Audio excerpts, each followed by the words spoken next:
You are listening to Joygasm, a video game and movie podcast. I'm Russ, Xbox Live Toaster 360. He's Steve, Xbox Live Stevavitch.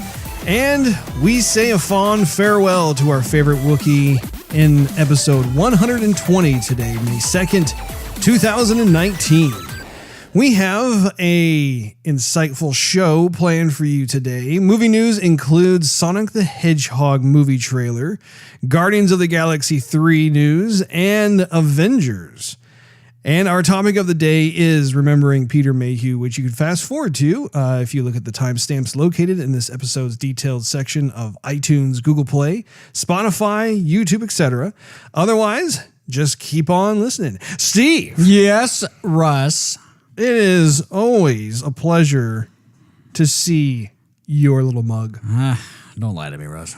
You know what's kind of funny is that looking over at you, we have this big, I don't know what you call it. It's like it's not a spit guard. It's supposed to like try and make our S's a little more softer, I suppose, that sort of thing. But, with our faces being so close to them, it's almost as if like I'm in like a Catholic church and you're the priest and I'm giving my confession. Yes, in the confessional, the black screen here, it almost kind of reminds me of a window like that. Well, that's pretty far out, Russ. I would never have thought of that. Gamer confessionals. Sounds like a good podcast name. My goodness. Lots of scandalous goodness coming out of that little podcast. So what have you been up to this week? Oh, gee willikers, Russ. I have been still watching 24. I'm almost done with it. They're getting close to 7 a.m. You're not on the final season, though. No. Yeah, you're going to be watching 24 for a while. That's great news, because I love it. Are you going to say hello to Kiefer Sutherland this weekend? I might drink some kefir milk. Kefir milk. What is kefir milk? It's like goat milk or something. It's like just called kefir. I've never heard of that. I saw it in the store. I've actually never drank it before. Mm-hmm. I just saw it in the store. I thought, it's Kiefer Sutherland, kefir milk. Okay, interesting. That's somebody's name on a milk carton, literally. But they're not missing. Uh-huh. Anyhow, let's see. Well, you didn't answer my question. Oh, what was your question? I forgot already. Russ. Are you going to swing by and say hello to Mr. Sutherland? Ask him a little bit of, how's your father? Yeah, get a little autograph, maybe a little selfie action, little fist bump, little elbow rubbing. You still haven't answered it, Steve. Gee whiz, Russ, I don't really know, because the way I understand it from you, I'm going to be lugging around your crud while trying to not inhale all the other crud. You're going to be my mule. Hi, Kiefer. I'm in the audience. Yeah. Come on. Excuse me while I donkey kick my brother out of the way to get noticed. Yeah, that'll be me. Yeah. Oh, I'm sure. We'll get to more of that in a little bit. But anyway, please continue. Oh, okay, thank you. Well, what's going on, Steve? Russ, I watched Miami Vice. Miami Vice? Yeah. Like the old version or the updated version that came out a few years back? Yeah.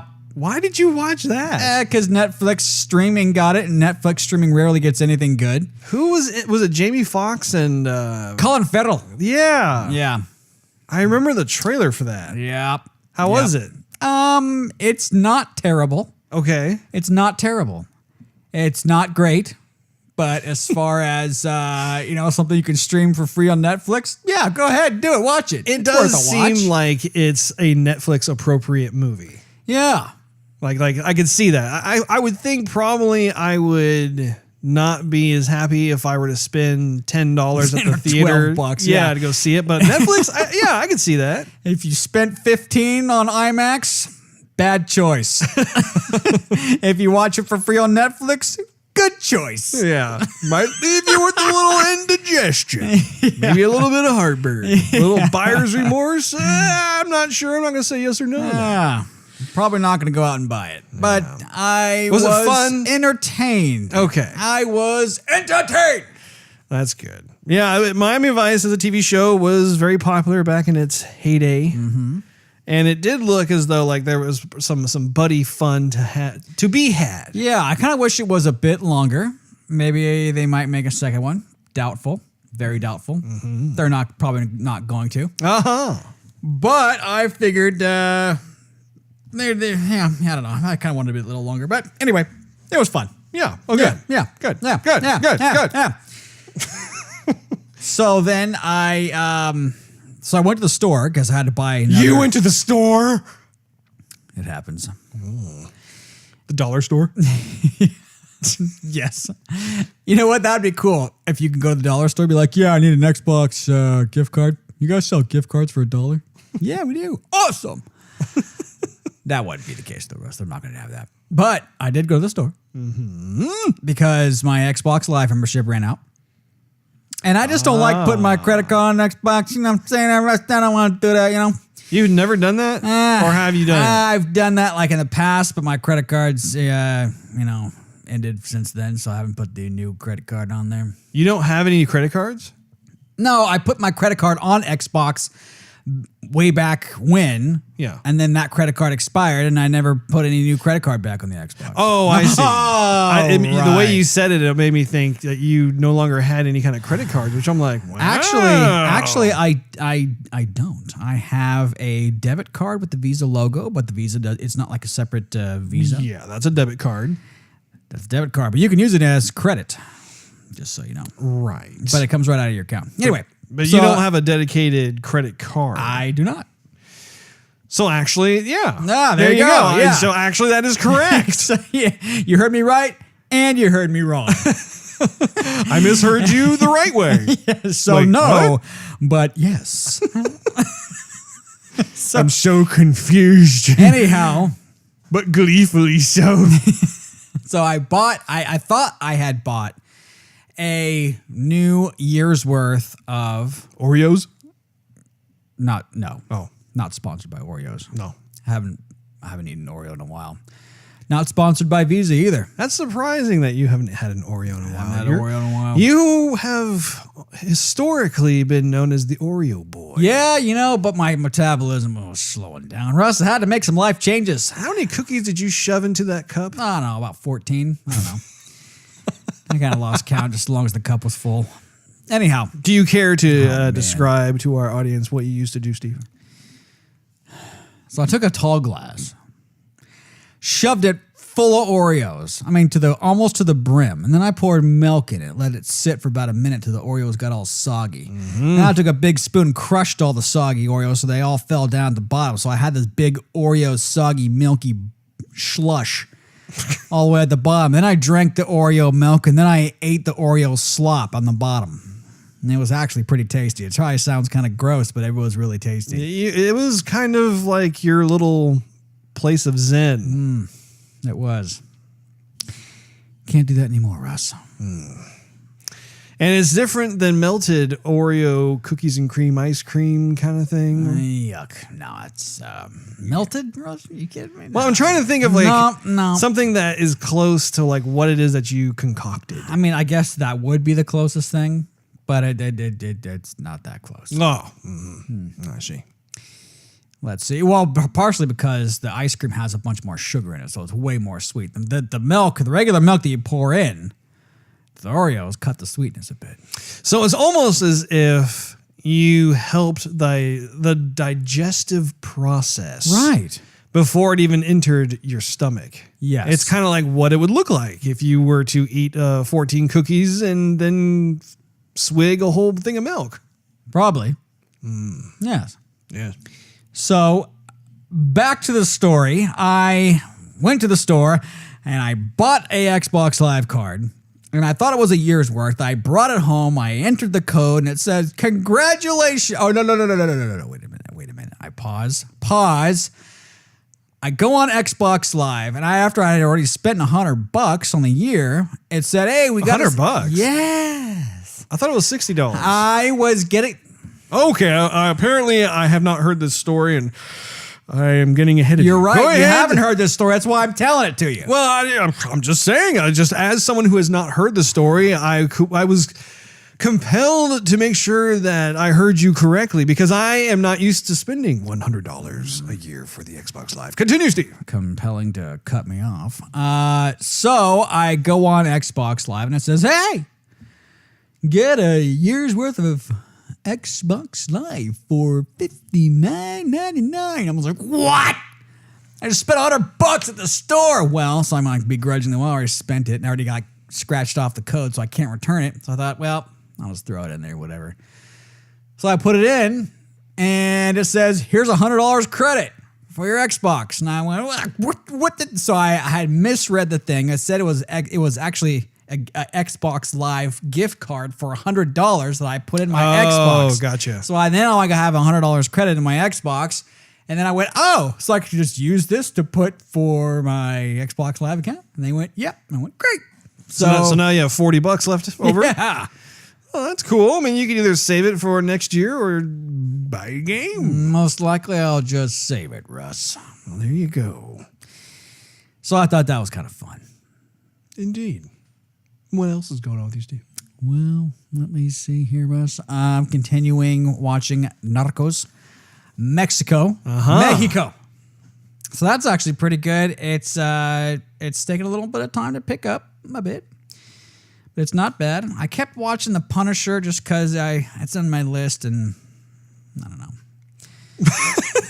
I kind of just want to finish it, but You haven't been too impressed with that. No. Yeah, I think I fell asleep actually, and I woke up and it was like credits. I played some loud song or something. Like, yeah, I gotta go to bed. Mm-hmm. Anyhow, that's about all that's new with me. That's all what's new with you. Well, have I talked to you about Rage 2? No. Okay. So id Software, as you may know, they came out with a game called Rage a few years back. I know. Yes. Okay. Yes. I never played that game. Did you play that game? No. I never played it. It didn't look like something that necessarily was that appealing to me. And then I knew that they were making a sequel. And so at the same time I was keeping tabs on, I was like, okay. And it still didn't really pique my interest. Up until about a couple of weeks ago, they've started to really put out more just kind of promotions and interviews with the folks who've been working on the game and that sort of thing. And so they've been giving more of an in-depth look, and they've done a substantial redesign to some of the aspects to the game. I'm finding it pretty cool looking now. Well, okay. And I'm not sure what the release date is. I forgot to make a note of that, but I think it's coming out here pretty soon. It's got to be in the summertime. Gotta be. But in terms of the visual presentation of the game, it's really cool looking. I dig a lot of the color palettes that they're using. The vehicle combat, if you recall, in the first Rage game, that was actually one of the highlights of the game, was like you actually had almost a Twisted Metal-esque kind of setup where you'd be kind of blasting along these like post-apocalyptic dunes and you'd be doing your thing. But the problem was that it felt kind of almost as a separate game to the first-person shooter component. Okay. So apparently they're taking strides to try and get those to feel a bit more organic and seamless, like they belong together. And so I just, I wanted to let you know that might be a game I'm going to pick up and play for a bit. Weren't you supposed to get Days Gone? Yes. So Days Gone was a game that I was definitely looking forward to for the PS4. And I'm kind of shying away from the game now because it hasn't gotten good reviews. And even Shawnee, he bought the game, he was playing it, and he was disappointed by it as well. He said that it just ended up kind of being repetitive and boring and that sort of thing. So I'm not sure what I'm going to do. I think if for nothing else, I will wait until perhaps they'll have a sale and then purchase it that way and then check it out. Because I still really want to see what it's like. I mean, it definitely was a game that I thought I was going to really enjoy quite a bit, and I haven't given up on it entirely. So, but I think that's going to be kind of my plan moving forward with that game, Steve. Okay.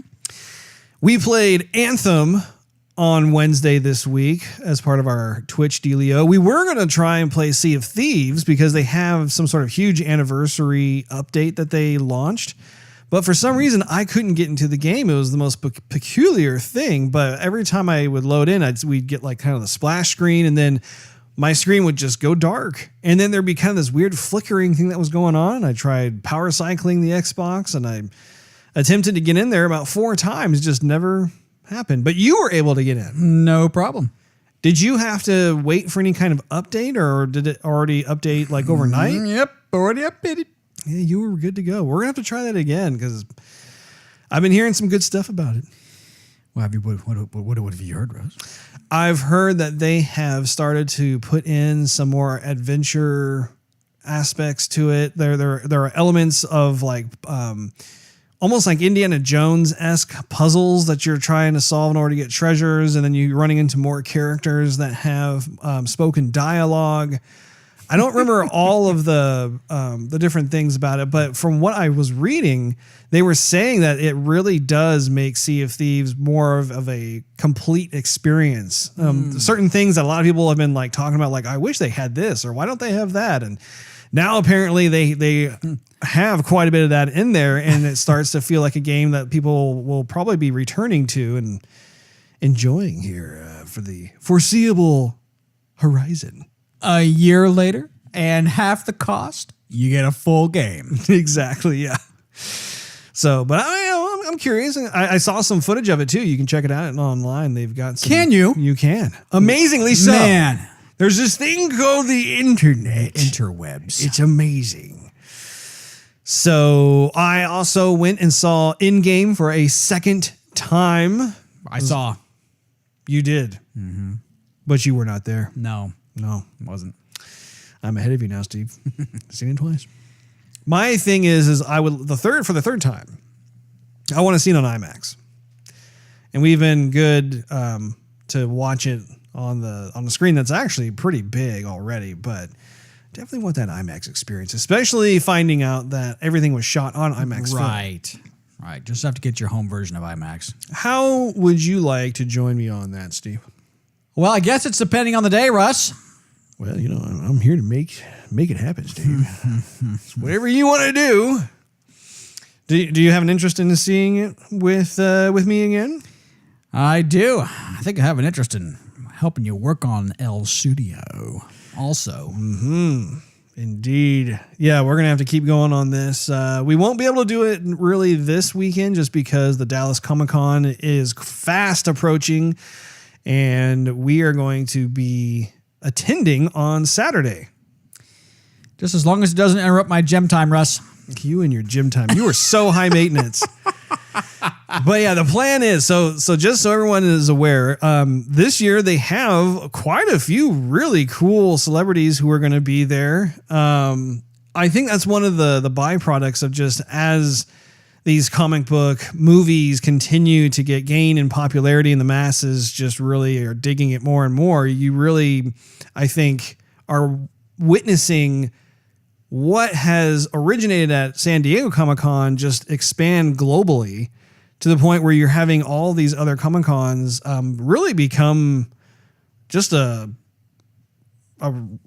lucrative, rewarding place. Yeah. I mean, it used to be like, oh, we can go here and we can buy comic books or trade comics or whatever, and you'd have like maybe like a few people who are kind of sort of known, that sort of thing. But like to give you an idea, this weekend, for instance, you have the entire Back to the Future cast that's going to be there with, let's see, we have Michael J. Fox and you have Leah Thompson. I was about to say, and her stepsister, Taya Thompson. I mean, Christopher Lloyd's going to be there. Right. You're going to have, Strickland. I can't remember his real name. Right. But you probably don't know it either. Something Tolkien, I want to say, but I can't remember exactly. But yeah, Strickland's going to be there, and Biff is going to be there as well. Tannen! So, I mean, that's just one thing. Jim Lee's going to be there. That's someone who I have already gotten a reservation for. So I'm going to be able to get him to autograph a few items of mine that I've collected of his over the years. I'm going to be able to get a selfie with the man. Don't forget, Russ. Yes. Autobots roll out. Well, I'm getting to that. You're taking too long. No, I'm not. Steve, how can I possibly take too long when I'm talking about Jim Lee? That's what I thought. The last thing is that I also will be able to go to this, I don't know if it's a Q&A panel or if it's a demo panel, but basically Jim Lee's going to be up there doing his thing, and I'm going to be super happy to be there. Now, what Steve was alluding to was that Peter Cullins and Frank Welkin are going to be at this particular Comic-Con. Of course, for those who don't know who they are, Peter is the voice of Optimus Prime. I just did. Mm-hmm. How was my impression? It was not bad. Not bad. Thank you. And Frank, who is the voice of Megatron. But I can't do Megatron. Don't ask me to do Megatron. So definitely super pumped about that because I bought a package that will allow me to get them to sign 2 different items, and that's where you come in. Yay. So I have 2 statues. They're 3rd scale from Prime 1 Studio. One is an Optimus Prime statue, of course, and as you could probably guess, the other one is Megatron. So the idea is that I'm going to be taking just the base of both statues to the con and have them autograph the bottom portion of that. And since my little stocky buff brother over here is available, he's going to help kind of carry these things through the sea of bodies known as Comic-Con and get them to sign it. I got some artwork that I'd like them to sign as well. Be able to get a selfie with the 2 gentlemen, and they have a Q&A panel of that as well, which is always a treat when you are watching voice actors because they always will inevitably bust out with like bunch of different voices that they've done. Have I told you that Frank also did the voice of Dr. Claw from Inspector Gadget? Yes, you told me that. Okay. Yeah. He has a huge pedigree of voices. Generally, those type of folks do. Zachary Levi is going to be there as well from, of course, I'm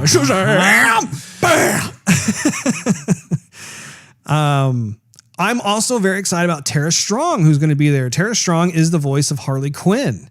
So she's the one who she did Harley Quinn's voice for Arkham City and Arkham Knight video games. She's also done a lot of the more recent movies. And what's interesting is that there have been a number of ladies who have voiced Harley Quinn over the years. She's the most recent one, but I mean, her voice is just fantastic. So I'm also going to take my Harley Quinn statue base and get her to sign that as well. Pretty excited about that, Steve. Just adding up the pounds, adding up the weight. Hey, you know what? You said you want to work out. This is a good way to work out. This is not working out. This is just lugging around weight. Like a ball and chain. How is that not working out? It's an endurance run. No, it's standing with extra weight attached to you. Well, okay, so you do remember that I bought that cool little I don't even know what hand cart. Hand cart, yeah. So that way you're not actually like holding the weight on your body. I'm not going to wheel around a hand cart and like possibly trip over. You're not going to trip over anybody. I'm not going to have people trip over that with as packed as it's going to be. It's going to be on my back. I have bungee cords. It's not going to go anywhere. Don't you worry, Steve. It's going to be great. It's going to be great. I hate it. I can't wait. But anyway, tons of other folks. If you're interested in seeing who's going to be there, I would suggest you guys go to fanexpodallas.com. They have everybody listed there. All kinds of folks from anime to the gaming world to movies, you name it. I mean, it's really becoming... man, quite the place to be if you can't make it to SDCC. Charlie Hunnam was another one who I was excited about. He's from Sons of Anarchy. He was also in Pacific Rim. Apparently, this is actually a funny thing. Him and I can't remember the other guy's name, but he was in Sons of Anarchy with him. They're going to host like a yoga class, which I'm pretty sure it will be filled with 99.9% women. And the whole thing is they're going to have a blasty blast with that. Women like that show? Oh, yeah. Yeah. Yeah. Oh. A lot of ladies love themselves some Charlie, let me tell you. Okay.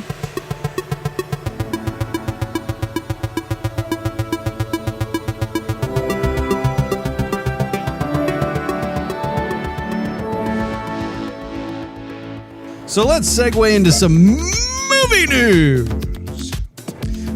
first, kicking off Guardians of the Galaxy Volume 3 to reportedly shoot in 2020. According to The Hollywood Reporter, Guardians of the Galaxy Volume 3 is due to start filming in 2020. The publication's sources claim that 5 actors, presumably Chris Pratt, Zoe Saldana, Dave Bautista, Vin Diesel, and Bradley Cooper, are set to reunite for a 2020 shoot. No way, all of them? All of them. Well, I mean, yeah, they had some controversy there, like when James Gunn was actually booted from the franchise. I know. Yeah. James Gunn returns in the director's chair for the film, which means he'll wrap up Suicide Squad and begin Guardians of the Galaxy just a few months later. Marvel Studios has yet to officially announce its place in the MCU phase structure, and so there is no official release date so far. But I'm looking forward to it, Steve. I'm looking forward to it. You know, I think this month marks the 1-year anniversary that Guardians of the Galaxy Volume Dos came out, if I'm not mistaken. You might not be mistaken, Steve. I'll have to watch that again. The Russos have no plans for more Marvel movies after Avengers Endgame. In an interview with Games Radar, Anthony Russo said the latest Avengers installment was the last Marvel movie for the directing duo. Quote, "It's our Endgame, at least for now," end quote, Anthony Russo told Games Radar. Another quote is, "We don't have any plans for now to make any more Marvel movies," end quote. Which, you know, when I think about it, it's like they've already made Captain America Winter Soldier, Captain America Civil War, Avengers Infinity War, and Avengers Endgame. I mean, like, how do you top that? How do you possibly top what you've done for Marvel? Hey, I'm sure if there's money flowing at them, I mean, what else? Like, well, they're going to direct other movies, but I mean, if they're already successful with this, and they get thrown more money, why would they say no? I don't know. Like, I think the more like ambitious creative side, it's like, how can you make it any possibly better than where you have it? You know, when you keep raising the benchmark, it gets more and more challenging to make sure that the audience stays satisfied. And I'm especially with the Infinity War saga, like who knows? I'm conflicted too, just because I would love for them to come back and make more Marvel movies, but at the same time, based on what I just said, I'm kind of like, maybe we should just kind of leave it as is and let some other directors come in and execute some of their visions, because I just don't want to see them get burned out. I don't know. We'll see how it goes. In other Avengers news, in-game Rotten Tomatoes score has been revealed. Marvel's newest big-budget adventure, Avengers Endgame, received a certified fresh tomato meter score of 96%, which, technically speaking, the score has dropped from 97% to 96%, leaving Black Panther as Rotten Tomatoes' highest scored, best reviewed MCU movie. Congratulations to Black Panther. Now, for this next segment, I have to fade out the music because it's the Sonic the Hedgehog movie trailer. Have you seen this, Steve? Russ, I posted it to Facebook like 2 or 3 days ago. Excellent. I'm proud of you, Steve. I'm glad you're on top of these things. It's great. Well, we haven't really talked about it a whole lot now, have we? We haven't talked at all. What do you mean we haven't talked at all? Well, except for twitching. Yeah, I was going to say, we just talked last night. Craziness. Anyway, there has been a trailer that was dropped earlier this week of Sonic the Hedgehog. Let's just watch it real quick, and then we can talk about it afterwards. Oh, joy. This is going to be great, I can tell. Joy unbounded. What the?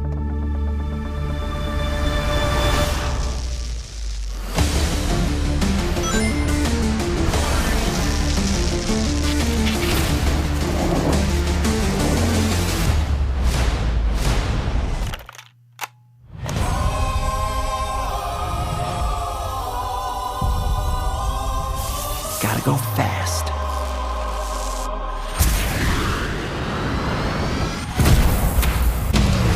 20 minutes ago, an energy surge knocked out power across the entire Pacific Northwest. This needs someone who can figure out exactly what we're dealing with. You're not suggesting who I think you're suggesting. We have no choice. What the? Are you in charge here? Yes, I am. Nope! Wrong. I'm in charge. Allow me to clarify. In a sequentially ranked hierarchy based on level of critical importance, the disparity between us is too vast to quantify. Agent Stone? The doctor thinks you're basic. Listen, pal, I don't know if you realize I'm sorry, Major. What was your name? Benning. Nobody cares. SFPD. Meow? Oh, come on. Okay, pal, I want answers. Basically, it looks like I'm gonna have to save your planet.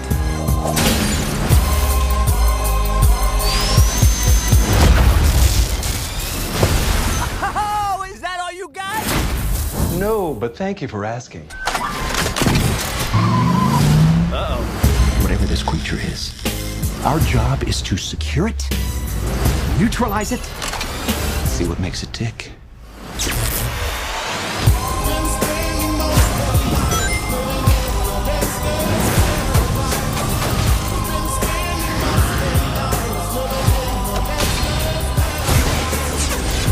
Look at this. I took 9 million steps today.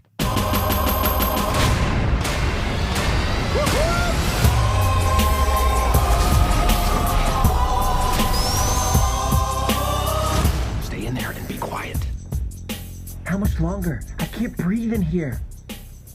Do you have your child in that bag? No. I mean, yes, it's a child, but it's not mine. It's not your child. Smells like body spray in an old ham sandwich.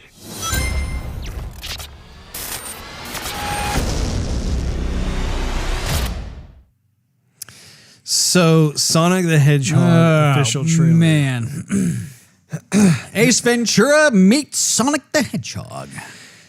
Yeah, there are a lot of problems with this trailer. First and foremost, I mean, I've said this in previous episodes. I, traditionally speaking, am just a huge Sonic fan. Sonic the Hedgehog for the Genesis is one of my all-time favorite games. Sonic 1, 2, 3, Sonic and Knuckles, Sonic Adventure.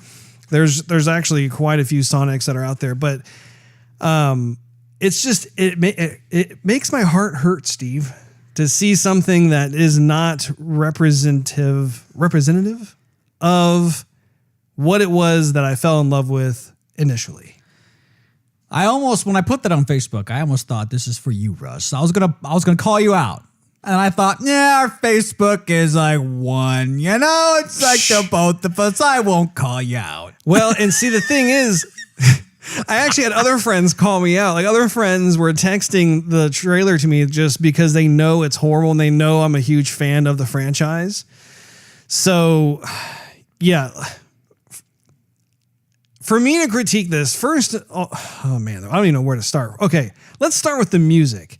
That music selection was horrible. Yeah, it's terrible. Well, I mean, the song is good. No. Oh yeah, the song is great. Doesn't by itself though. Exactly. I mean, like when you the song they chose for Sonic the Hedgehog was "Gangster's Paradise." If you've ever played any Sonic the Hedgehog game, all the music you hear is like techno delightful and house music and like uppity electronica. Like, I mean, there is no rap music through a Sonic the Hedgehog game at all. Like, I'm floored that they decided to choose that song. It didn't match at all. Secondly, Sonic himself. What happened? It looks like it's a person in a suit that you would see at like Six Flags or something. Like, it looks horrible. Like, the proportions are like totally off. It looks like the movie Ted. Like the CG of Ted, like the little teddy bear, but the teddy bear is it's not like the Hedgehog. That's actually, yeah, that, you know. So I found this tweet that Edward Pun had put out. Edward works for a different gaming studio, but he saw the trailer and in his spare time actually whipped up a version that he has. So it says here, it says left is the original screenshot from the trailer and the right side is my rework to make Sonic more stylized. Look at that. Yeah. Good grief. It's amazing like how his version, I mean, that fixes a lot of wrong in that trailer right there. Like that's a great starting point. Yeah, I can't imagine that Sega would put their name on it in the beginning. Right? I'm like, you guys. That's the thing is like, I cannot understand how they would okay some of these creative decisions. So like, I mean, look at that. Like Sonic on the right side. It's like, okay, that is Sonic to me, not the thing that's on the left. Oh man, Sonic needs to go back to leg day. It's just weird. Well, I mean, characteristically speaking, he's always had, just a thin legs. Right. And what's crazy is that even before this trailer came out, they had like these teaser posters that they released. He used to have muscular legs. They actually put muscles on his legs and people were like, what the heck is that? So it was crazy because like when you watch a trailer, they, thinned his legs back out again, but not enough. And just, jeez. So bad. Now with Jim Carrey, the crazy thing is that the very last scene that you see him where he's bald and he has the Dr. Robotnik mustache, he looks just like Dr. Robotnik. Like I actually do believe that he could probably make for like an amusing take on the character itself. I think the character that we saw early on with like the handlebar mustache and stuff, that's a little weird. Like I'm not sure what that's about. And furthermore too is that Sonic the Hedgehog, classically speaking, he exists in more of like a fantasy world. You don't have him necessarily in the real world. And I know that there are certain games that had come out where they started to go that direction, which I thought was kind of worrisome because it's like, why is there an obsession with trying to force Sonic into the real world as opposed to just keeping him in this really neat stylized fantasy world? I'm not sure what that's all about. But anyway, now the story, however, Steve, has a new twist. So apparently the Sonic the Hedgehog movie is going to fix the Sonic design after the fan outcry, says director. This literally just got posted today. But it says, in a surprise move, director Jeff Fowler took to Twitter to respond to fan criticism of the new Sonic the Hedgehog movie design, which came fast and hard after the new trailer was released earlier this week. And his tweet is, "Thank you for the support and the criticism," Fowler tweeted. "You aren't happy with the design and you want changes. It's going to happen. Everyone at Paramount and Sega are fully committed to making this character the best he can be." And he put hashtag Sonic movie, hashtag gotta fix fast. But yeah, I mean, and like I said, both the initial reveal of the Sonic silhouette before the trailer and stuff had mixed to negative feedback from fans as well. It's unclear what the fixes will be and just how deep a redesign will go. But regardless, this is a rather unprecedented move for a studio to change design of Sonic this late in the game, especially looking at it. I mean, they're probably not done with all the special effects, considering I think it's supposed to come into theaters on November 8th. So there is some time on it. But what do you think about that, Steve? Well, at least he's paying attention. I mean, kudos to him, I will say, for acting on like the criticism, because honestly, I don't think anybody would go see the movie. Well, I mean, there's been plenty of movies that are coming out that fans are going, wait, stop. You're not getting it right. And I mean, I think the first one that comes to my mind is the Witcher series. Right. Because fans are going, wait, Ciri is supposed to be a different character. Triss is supposed to be a different character. What are you doing?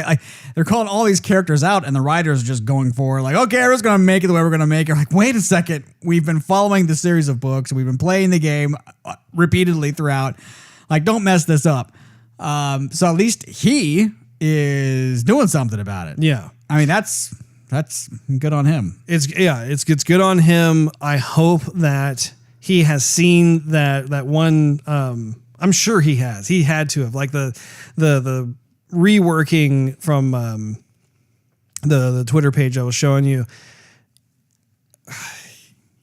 I think if at the time when I saw it, it had already received 255,000 likes, and that was earlier today. So I'm pretty sure that number has gotten a whole lot bigger. But I mean, the teeth on Sonic is just so disturbing too. Like everything about that was just wrong. And quite honestly, like I would be open to the idea if they were to have the world be in that more fantasy Green Hill Zone kind of world with Jim Carrey living in that, because Jim Carrey is so animated already. He's basically like a real life cartoon character. I mean, he could really, I think, thrive in an environment like that. But I think when it's in the real world, and I think they're kind of alluding to that in the trailer where, like, I guess Earth is under attack or something and Sonic's trying to protect it, which again, I'm like, why would you deviate from the original story of the Chaos Emeralds? I mean, just stay in the fantasy world where Sonic comes from, where Dr. Robotnik is trying to collect all the Chaos Emeralds, and then just have a field day with that. Like the canon is already there. It's already created.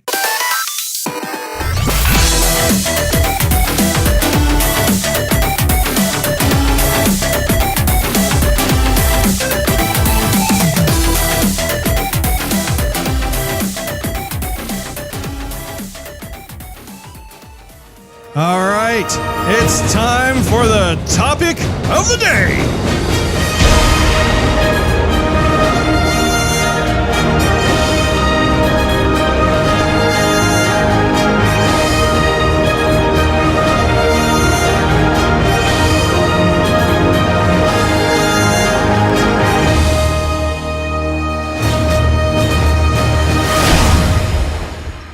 Our topic of the day is remembering Peter Mayhew. Peter Mayhew, who became known to fans worldwide as the lovable Wookiee Chewbacca in the Star Wars galaxy of films, has unfortunately passed away, and he was 74 years old.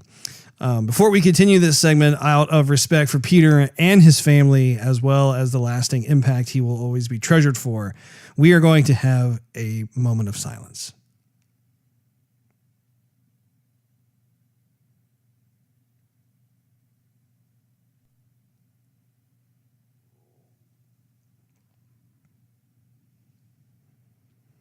So, according to The Hollywood Reporter, the actor died Tuesday in his North Texas home with his family by his side. His official Twitter account shared the news Thursday, which of course is today. Mayhew had undergone spinal surgery that in July in an effort to improve his mobility, but I don't think that is what the cause of death was. I think that it's rumored that he had some heart trouble.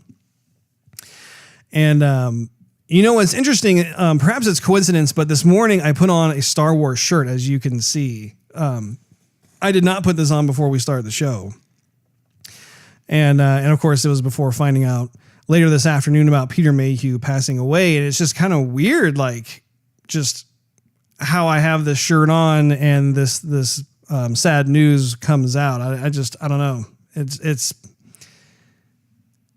In a weird roundabout way, it's just kind of like, man, like it just kind of enhances the remembrance of him. But I didn't know this. Did you know he's from London? Yes, it did. I was not aware. The London native. He played Chewbacca in Star Wars in 1977, The Empire Strikes Back in 1980, Return of the Jedi in 1983, Revenge of the Sith in 2005, and The Force Awakens in 2015. Peter was apparently working as a hospital orderly when he tried out for the part of Chewbacca. I don't know how those two parts came together, but isn't that crazy? Yeah. He got the role based on his physique, as George Lucas was in desperate need of someone who would be able to play, someone taller than Darth Vader. And in his prime, Peter Mayhew was 7'3". It's a big boy right there. Yeah. Now, what's interesting is I was kind of scrubbing through YouTube and seeing different kind of interviews that were recorded. And I just wanted to play this little clip of him talking about the moment that he met George. On one of the sofas, waiting for George. The door opened, and George walked in with Gary behind him. So naturally, what did I do? I'm raised in England. As soon as someone comes in through the door, I stand up. Attaboy. George goes, and virtually turned to Gary and said, I think we found him. Fun, and Chewie transformed me. I transformed. The attitude was different. The walk was different. Chewie turned on. Do the scenes, come back, take the mask off. Peter was back.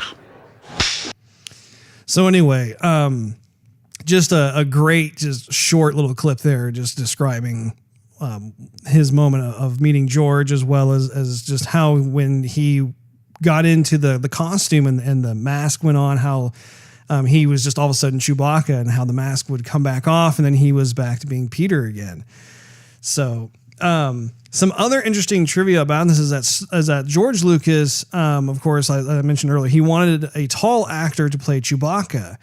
But get this, initially he considered David Prowse, who's 6'6" tall. Not tall enough. Not tall enough, Russ. Do you recognize that name? No. Prowse instead wanted to play Darth Vader. So Lucas then turned to Mayhew, who at 7 feet 3 inches was chosen purely for his height. Isn't that crazy? Like, Chewbacca could have been played by Darth Vader. That's insane. This is really just, I don't know. It's amazing how these things come together. But after wrapping the first Star Wars, he went back to work as an orderly and did not leave the job for good until the release of Return of the Jedi, after which he made a living off of Chewbacca, becoming a favorite on the fan convention circuit. And as you and I know, I mean, he went to all kinds of conventions. I mean, he could be seen at just about every single one, and he was just super accessible and nice, warm-hearted. Well, he also tweeted about this upcoming Dallas Expo too. He was saying that, looking forward to the panel being there, or he said he's looking forward to the show, as if like he was hinting that he might stop by or make an appearance. Oh, he was definitely slated to be there. Yeah. He was I was actually planning on going to get his autograph. Yeah. So, another little interesting tidbit is that he reprised his role of Chewbacca for appearances on the Donnie and Marie show and the Muppet Show, and more recently Glee, which I thought was really cool. That. So I collected a handful of tweets here from people who worked with him. This first one says, Peter was larger than life in so many ways, a gentle giant playing a gentle giant. Rest in peace. And that is from Disney CEO Bob Iger. From Mark Hamill, he said he was the gentlest of giants, a big man with an even bigger heart who never failed to make me smile, and a loyal friend who I loved dearly. I'm grateful for the memories we shared, and I'm a better man for just having known him. Thanks, Pete. Harrison Ford shared with ABC some words about his dear friend and described how they were, quote, partners in film and friends in life for over 30 years, and he loved him. Quote, Peter Mayhew was a kind and gentle man, possessed a great dignity and noble character, Ford said. These aspects of his own personality, plus his wit and grace, he brought to Chewbacca. We were partners in film and friends in life for over 30 years, and I loved him. He invested his soul in the character and brought great pleasure to the Star Wars audience. Chewbacca was an important part of the success of the films we made together. He knew how important the fans of the franchise were to its continued success, and he was devoted to them. I and millions of others will never forget Peter and what he gave us all. My thoughts are with his dear wife, Angie, and his children. Rest easy, my dear friend. Billy D. Williams tweeted, much more than Chewie to me. My heart hurts. I will miss you, my dear friend. Thanks for the great memories. George Lucas learned to, quote, always let Mayhew win, which I thought was really cool, instead of let the Wookiee win. Oh, right. He said, quote, Peter was a wonderful man. He was the closest any human being could be to a Wookiee. Big heart, gentle nature, and I learned to always let him win. He was a good friend, and I'm saddened by his passing. So, some other things that I was researching, and I realized I didn't know this at all, but the actor had been heavily involved with nonprofit organizations. Right. He's got his own charity. Yeah. Yep. Yeah. He had launched his own foundation, which they said supported everything from individuals and families in crisis situations to food and supplies for children of Venezuela. I mean, just what a great guy. So some things that I thought would be fun to be able to ask each other about is I want to talk about what made Chewie unique for us. You know, as kids growing up and watching these movies and seeing like the character that he portrayed. What did you think of Peter's performance as Chewbacca? Well, Russ, I thought he brought the human element to this alien furry creature. In a galaxy far, far away, you don't know who's going to act like what or what's going to act like something else. You know, you don't know what's out there. But you had this character who was this Bigfoot in a sense, and understood English and spoke its own language, but was highly intelligent. And soft spoken, but all the nonverbal communication, with him sitting down there and putting his hands behind his head, resting his head sort of thing. The way he walked and carried himself, or if he would hand somebody something, he just brought this human element, but it didn't seem like, oh, that's a human in a suit. Right. It just seemed like this was who you were meant to believe it was supposed to be. Absolutely. Yeah. I think that, his body language really, I think, put a stamp on how a Wookiee is supposed to move. Right. Which is crazy because he's so tall and lanky and everything else. I mean, I don't know how much of that was him performing versus how much that's how he naturally would move. Right. I mean, when you think of people in a suit, you think of Barney, for example. Right. You think Barney, okay, that dude's burning up in there. He's walking along, this big tail or whatever, fumbling into stuff, little kids. Right. But I mean, he really brought that species to life. Yes. And one of the other things too that I thought was really neat was just the amount of expression in his eyes. Because if you think about it, really the only thing that was exposed that was truly him were his eyes. And it was interesting because even though Chewie didn't speak English, of course, he had his own language. Right. You could tell a lot based off the expressions he would make toward Han Solo or Luke or Leia or Lando, C-3PO, whatever. I mean, there was a lot that was emoted that even children could pick up on and understand what his reaction was or what he was thinking or feeling. So, I'm trying to remember which Star Wars movie it was, but Chewie's in the cockpit and they were trying to go somewhere, and I think Luke was which one was this?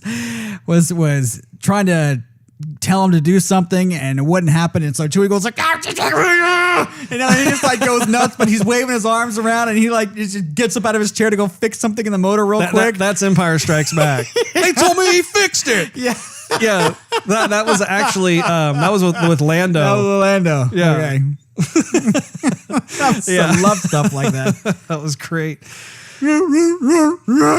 Yeah, I mean, he was just done. Terrible. That was a bad impression. I'm sorry, Russ. Oh, that's totally fine, Steve. So kind of a follow-up question to what I just asked. What does the character of Chewie mean to you personally? Russ, well, I carry him in a locket around my neck, if that's what you mean. No, you don't. I carry a picture of him in my wallet. I don't know how to answer that, Russ. What kind of impact has his performance as Chewbacca made on your childhood as well as just growing up and just, as kids, I was thinking about how maybe I can answer this first. As a kid, you're growing up around these larger than life characters on the screen. And Chewie was one of the most beloved characters growing up as a kid. I mean, I think that the way Peter Mayhew performed this character, I mean, it's so iconic in pop culture. And I think in terms of just what Chewie represented, because I mean, Chewie in a way is Chewie's kind of like the ultimate sidekick. But he doesn't have any of the negatives that sometimes are associated with a side. I mean, it's literally like if you were to be a sidekick, that is what everyone would want to be as a sidekick. But because I mean, he had unwavering loyalty to Han Solo, which of course made him one of the most beloved characters. He wasn't out for attention either. Like he wasn't wearing like one of these flashbangy costumes like other characters are. He was just a bunch of hair, and then he had some like nades like wrapped around him or whatever those were. Well, yeah, I mean he had dependability. Yeah, and he had strength, and he had lots of strength. He had trustworthiness, and he was wise. Yes. I mean, that all of those different qualities come in, but like you said, they were all underplayed. Right. And like anytime that Chewie was on screen, it's like, I remember as a kid just thinking, okay, I feel a little more safe knowing that Chewie's here. That's true. You know, I almost kind of had this out of body connection being, you know, like the scenes where like Han Solo is kind of having more of a one-on-one moment with Chewie where like he's just, you know, like in Return of the Jedi when he's blind because he'd been thawed from the carbonite and he meets up with Chewie in the prison cell and he can't see, but he can see him. And so Chewie's just trying to comfort him and stuff. And I think too, other characters that Chewie would do that with, like you know, he was affectionate toward Leia. There was a scene in Empire Strikes Back when Luke is come by and saying hi to Chewie and give him a little scratch on the jaw, and then all of a sudden he like gives him a big bear hug and make that like oh okay, you know. I think that was a really neat thing to see because it evoked a positive response from children, because children, I mean, like when you grow up, all you want is like some big, huge, cuddly animal that looking out for you. Looking out for you. Absolutely. Well, plus there was that scene with C-3PO when C-3PO was complaining that he's in parts and pieces. And that was in the same one. That was in Empire Strikes Back. Yeah. And he's putting C-3PO back together as C-3PO is complaining and I'm backwards. Yeah. And that feels good. No, now I can't see. Yeah. And so with all that complaining, you know, Chewie just wanted the team to be together and knew what he had to do. It didn't have to be told. He just knew what to do and did it. Well, he was loyal. You know, I think that was also just, I mean, when you count up all these different qualities and traits that the character had to be, I think that Peter really did just a perfect job of this character that I think anyone who's seen Star Wars, I mean, I've never heard one person say, "Oh, I didn't like Chewbacca." Right. And it's a different form of acting too, because you can act lines all day long and have different expression in your face. But when you don't have any lines but yet you still have to convey a message as another race that has to identify with your race, that's a whole different set of skills. Absolutely. Yeah. The physical acting that's involved with communicating certain emotions or whatever that are very alien. You can tell they're from a different species, but there's still an air of familiarity in terms of, you know, on a basic level, we as humans are like, oh yeah, oh he's pissed, or oh no, he's feeling lovey, you know, like you can just kind of tell that. I mean, really, he's the wingman that everybody wants, you know.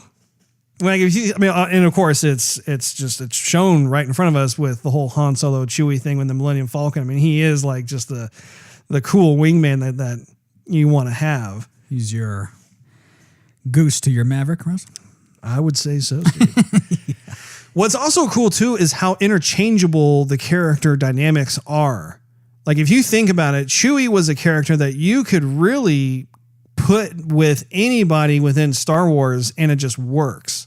So like if it's Chewie and Princess Leia or Chewie and Luke Skywalker or Chewie and Lando, I mean like it was neat because each one of them had a different level of bonding or understanding with Chewie. And of course Han is like the one that Chewie owes a life debt to and everything else. But which movie do you like Chewie the most in? Let me see. I probably Empire Strikes Back. partially because of all the things we're talking about, but there's a scene I think where when they're on Cloud City and they open the doors, they're gonna have dinner with Lando and Darth Vader's there, and then when Chewie sees him, that's like one of the first times that, or at least what I can remember it being a kid watching, was you hear Chewie roar I think that was the first time. When the doors open, you always hear him going like "Grrr," sort of thing, but when the doors open and he goes, "Rah!" I'm like, yes, there's a roar from Chewie. Well, and I will say that roar was the most fierce out of, I think, any of the movies. I know that he, in A New Hope, when they're on the Death Star and they're acting like they captured Chewie and they're walking through the halls. Yeah. And there's that little RC car goes, yeah. And then he had a pretty good snarl. He did. And I like that because he doesn't seem like he's an animal because of all the human characteristics that he has, even though he doesn't, he speaks a different language. But when that animal comes out, you're like, yes, that's partially what I want to see right there, Right. Yeah. No, and I think in The Force Awakens, of course, it's probably safe to say now because it came out a long ago, but when a certain person dies, I mean, he does this huge wailing roar that's a bit different than The Empire Strikes Back. Empire Strikes Back, though, was definitely like, I mean, he was on full like Papa Bear defense mode. Yeah. So I'm trying to figure it out, though, for myself. Which movie do I like Chewie the most in? I gotta say, I'm probably... I'm the same as you. I think my favorite is Empire Strikes Back because there was the most amount of personality that was exuded from the character. And honestly, it gave Peter tons of opportunity to be able to flesh the character out a bit more. But I loved how understated the character was. It was like this, like it was almost like the personification of like, how does the phrase go? Like, be silent but hold a big stick, or what is it? It's something like that. I think I know what you're saying. Yeah. Have a soft voice but carry a big stick. I can't something along those lines. But I really do think that Chewie was that. Right. Well, I think it's more than that, though. I mean, with all the bravado that speak softly and carry a big stick, I think is how it goes. Sorry about that. Go ahead. Okay, Russ.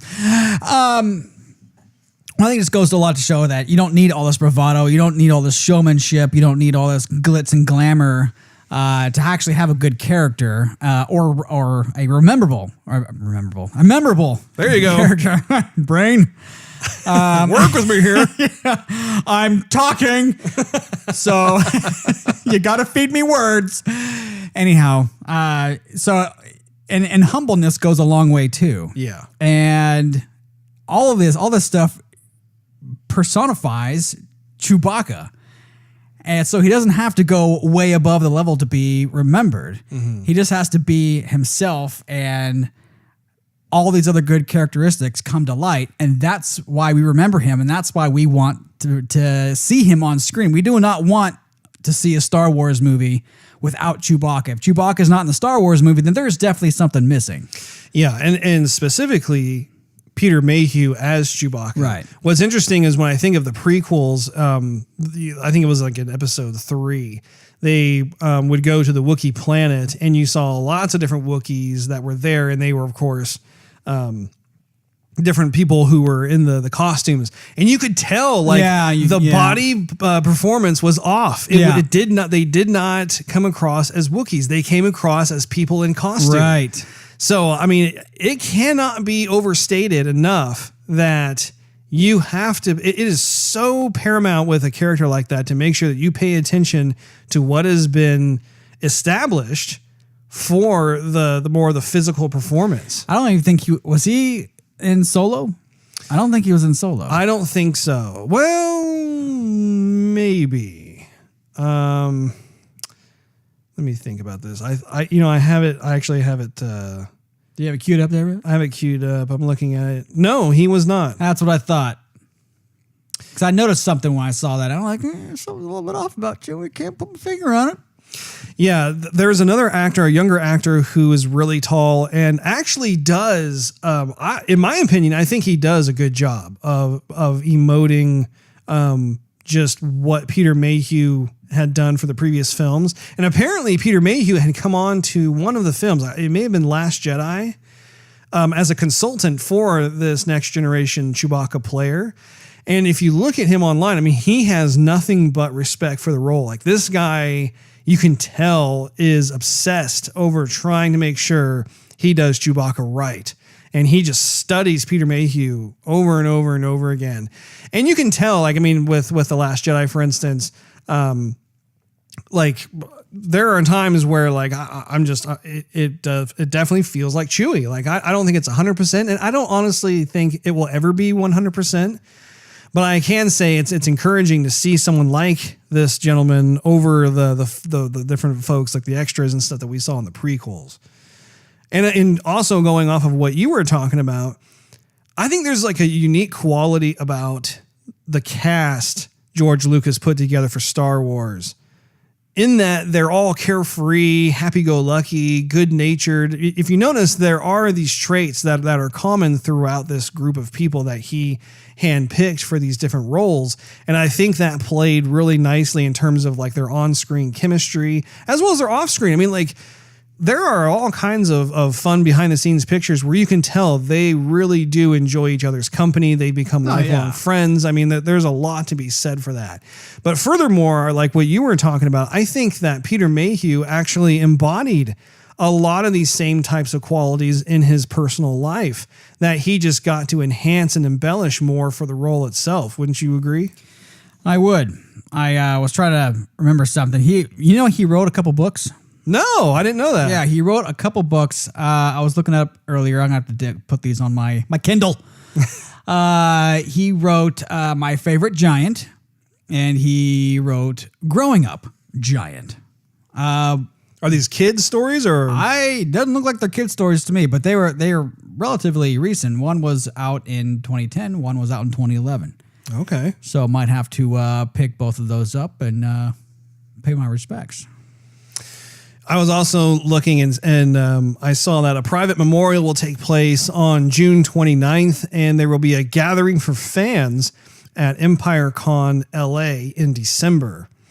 And that also Mayhew is survived by his wife, Angie, and 3 children. So it goes without saying our hearts go out to his family and just our sincere condolences. I wonder if the Dallas Expo is going to have some sort of memorial, at least something there where he would have been.